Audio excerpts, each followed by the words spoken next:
ஆண்டவர் இயேசுவின் நாமத்தில் உங்களை வாழ்த்துகிறேன். லூக்கா சுவிசேஷம் 8ஆம் அதிகாரம் 15ஆம் வசனம். நல்ல நிலத்தில் விதைக்கப்பட்டவர்கள் வசனத்தை கேட்டு அதை உண்மையும் நன்மையுமான இருதயத்திலே காத்து பொறுமையுடனே பலன் கொடுக்கிறவர்களாய் இருக்கிறார்கள்.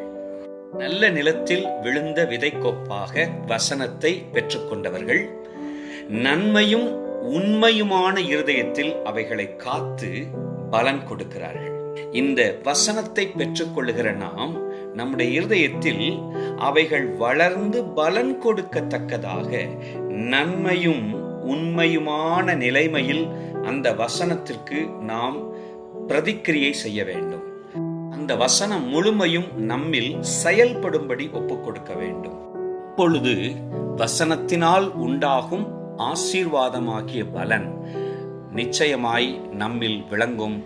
கர்த்தர் உங்களை பலனுள்ளவர்களாய் ஆசீர்வதிப்பார்.